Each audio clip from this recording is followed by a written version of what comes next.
God. Right. Let's talk geopolitics, shall we? We're joined now by Rear Admiral Mike Hewitt. Mike, great to have you on the programme. I always put in a special request for you. I don't know if you were listening to the conversation I was having before the break, but we were talking about the UK's relationship with China.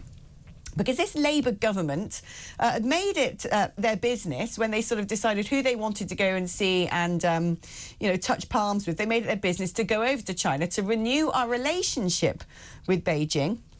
At the same time, various things going on over here in the United Kingdom are certainly raising my eyebrows. We've had these farmers' protests because farmers may be forced to sell off land in order to pay this inheritance tax they're now burdened with. And I wondered whether that's tied in part to the net zero agenda, in order they can have lots of land to stick up their windmills and their solar panels, which they're then going to have to buy from China. What I can tell you is it's very clear that the relationship between the UK and China under the Labour government is going to be very different to the sort of pragmatic xenophobia of the previous government. And yet we've got Donald Trump coming in to be president of America, whose views on China are pretty tough. What's your opinion on this? Well, thanks for having me, Alex. You go back to the David Cameron days of 2017, and you look at all of the givings in to China on energy, on investment, on building nuclear power in your country, allowing the Chinese to get their own nuclear design approved for build out in the UK. These were frightening things that were occurring. And fortunately, you walked some of that back, particularly with Huawei and other Chinese strategic investments that were happening in the UK. I am very worried that there is going to be a rapprochement with China in this same regard. Now, Donald Trump will call the UK out and hold them to account for this. I think what's really important to understand, this is the great power competition of the 21st century. It is China versus America. And in some way, we are looking at almost a new version of the Cold War. And so China has brilliantly set the conditions for the UK to lean more eastward than westward at a time when democracy versus authoritarianism is up for grabs in the world stage. Perhaps something that really symbolises that particular approach is the Chagos Islands. Now, we don't seem to know what's going on here. What is clear is it seems to me that this deal to give the Chagos Islands to Mauritius was pushed through as fast as possible before elections. Pushed through as fast as possible before Trump comes into power. And again, you have to ask yourself whether or not this is at the behest of Beijing. Do you think Trump's team are going to have a look at this issue again and say, not under our watch? I think they will clearly do that, and that's precisely why they're trying to push this through before the inauguration. I've flown out of Diego Garcia. I know how strategically important that base is for our forward presence, for our foreign policy, and for our peace through strength strategy. Mauritius is going to lean in China's favor. China, through the Belt and Road Initiative, is developing forward presence and a blue water Navy and a blue water Air Force. And the Belt and Road Initiative, you can just tack through where it's going. They are taking over strategic lines of freedom of navigation, of freedom of commerce, both of the Persian Gulf, the Suez Canal. You can look at what they're doing in the Red Sea, what they're doing in Djibouti. They are setting up forward military presence. I am shocked that even for a second we would give up that strategic asset. Yeah, talk to me about Diego Garcia and why this is so strategically important. My understanding is that, there's a 99-year lease, so in theory the US Air Base stays there, although the new president of Mauritius might have something to say about that. He wants to have a little look at the detail. Maybe that's why they were trying to push it through before he got into power. But the concern, of course, is that China will have eyes on over that airbase if they strike up a particularly close relationship.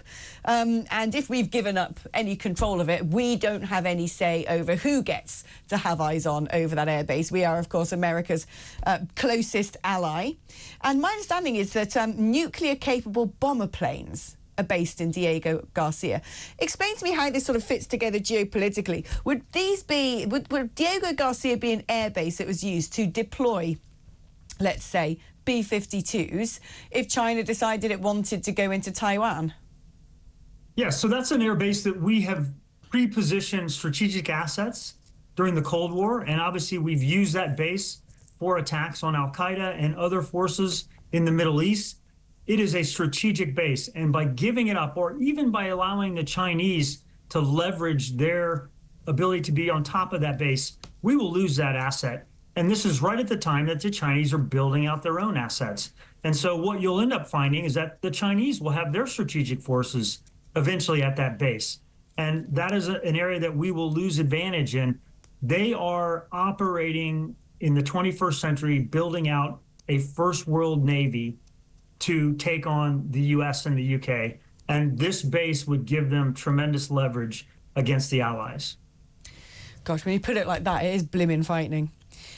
Let's move on to another subject, and let's talk about Russia and Ukraine, because where there is, say, a geopolitical disparity between the US and the UK when it comes to the Chagos Islands and vis-a-vis how we should consider China, there's been a bit of a sort of mismatch in foreign policy between words that Trump has said when it comes to Ukraine and Russia, and where pretty much we've got cross-party support in the UK Parliament to continue to back Ukraine, give it what it needs in order to hold Russia at bay. What do you think Trump's strategy is here? Why is it that Joe Biden quickly hurried out the use of long-range missiles and said, yes, you can use them in Russian territory? Trump's envoy, meanwhile, warning we're on the precipice of World War III.